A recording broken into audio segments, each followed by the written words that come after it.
So, kakadating lang natin ngayon sa school. Halata pa na wala pa akong kain. Sumakit yung ulo natin kagabi actually. Ngayon konti pa. Tapos hindi pa tayo nag-uumagahan. Nagpapasabay na lang ako magpabili din sa kasama natin. Hopefully, mabilis din makabalik siya dito. Kasi ginugutom na talaga ako. And siguro mamaya mag-a-update ako kapag kakain na tayo.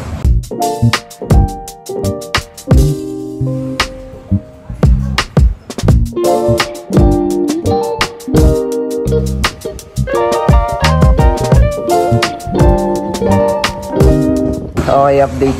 Nag-record ako. Hindi ko pala napindot. So, yung mic ko lang yung nag-record. To summarize sa mga sinabi ko kanina na hindi nag-record. Pwede tayo, as you all know. Ulam ko tuwing umaga. And grabe sayang yung mga pinagsasabi ko. Hindi pala nag-record. Anyway, yung sinasabi ko kanina, hindi ko alam kung tama yung nadinig ko. Pero sabi nila, meron daw bagyo. Ata. Kaya medyo masama yung panahon. So, wait na lang tayo sa update.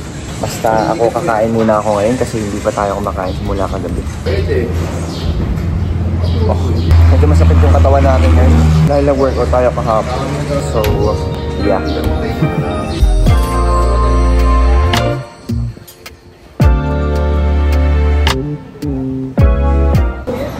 Okay, update mga bibis. Kakagising ko lang. Actually, hindi mo na ako nakatulog talaga pero medyo sumasakit na naman yung ulo natin. Dito tayo nakatambay sa ilalim ng aircraft. And naglatag lang ulit ako ng bangko dito para dito tayo hihiga. And kanina pala nag-ano lang tayo, change oil ng aircraft. Gulo-gulo yung buko. Nakagising lang talaga. Hindi ko pala nadala yung Biogesic natin. So, I think doon na lang tayo sa dorm iinom ng gamot. Ayun, update ko ulit kayo mamaya.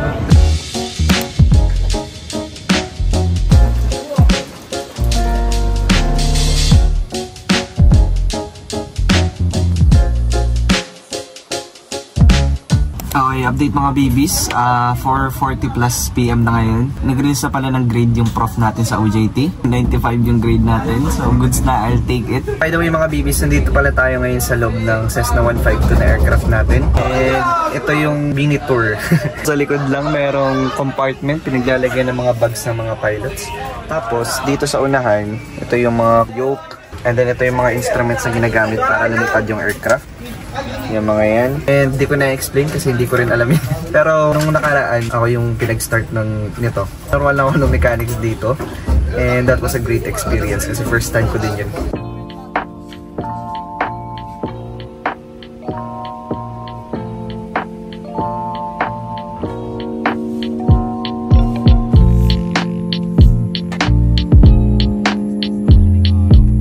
Okay, update mga babies. Nandito pa rin tayo sa airport. Hanggang ngayon, siguro alas 6 na. Wala pa rin yung nagde-deliver ng mga gasoline ng aircraft natin. Overtime tayo malala. Gusto ko sana umuwi kasi para makakain na din tayo, makainom ng gamot. Pero kailangan pa nating maghintay ngayon.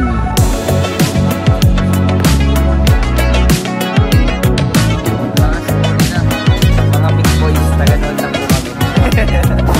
Sa wrap for today, napagod sila, hindi ako. Anyway, see you lang on the next one. Bye bye mga babies.